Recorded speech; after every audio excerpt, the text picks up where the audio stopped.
Have you ever wondered how the longest demilitarized border in the world came to be? This seemingly simple question carries a rich tale of diplomacy, tension, and peace. A tale anchored in a landmark agreement known as the Rush-Bagot Treaty.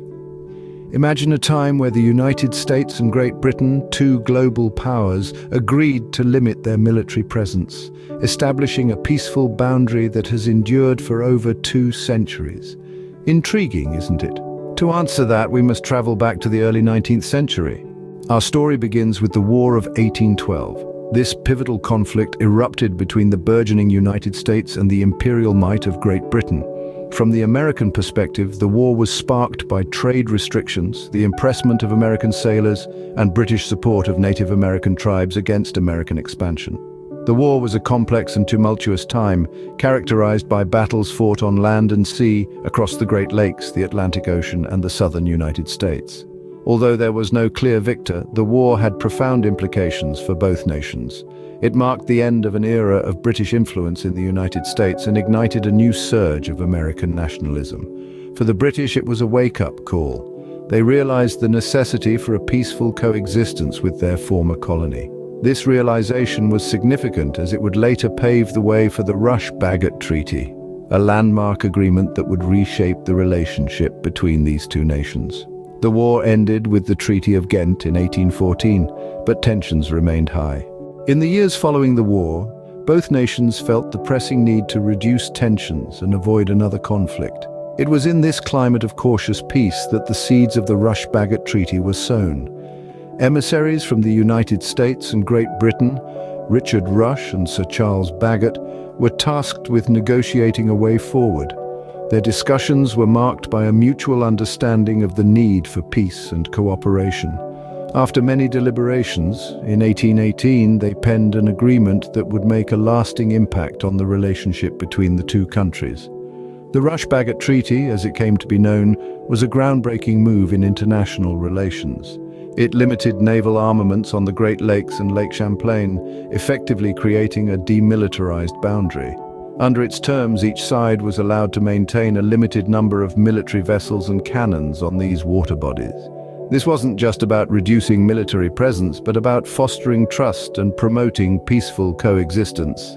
This treaty was more than just a piece of paper. It was a commitment to peace and stability. It showed that the United States and Great Britain were willing to put their differences aside and work towards a common goal. The treaty was a testament to diplomacy and marked the start of a peaceful coexistence between the two nations. The Rush-Bagot Treaty was more than just an agreement, it was the foundation of a lasting peace. This peace was not just a temporary respite from war, but a lasting testament to the power of diplomacy and negotiation. The treaty's significance stretched far beyond its inception in the early 19th century, proving its resilience and relevance even during the tumultuous times of the World Wars. During World War I and II, the treaty's principles were not abandoned but adapted to meet wartime needs. These adaptations did not undermine the treaty's original intent of reducing military presence on the Great Lakes and Lake Champlain. Instead, they served as a testament to its flexibility and enduring relevance in changing times. Even as the world was engulfed in the flames of war, the Rush-Bagot Treaty remained a beacon of peace, an illustration of how two nations could coexist without the need for military might at their borders. In fact, it was during these times of global conflict that the treaty demonstrated its true worth.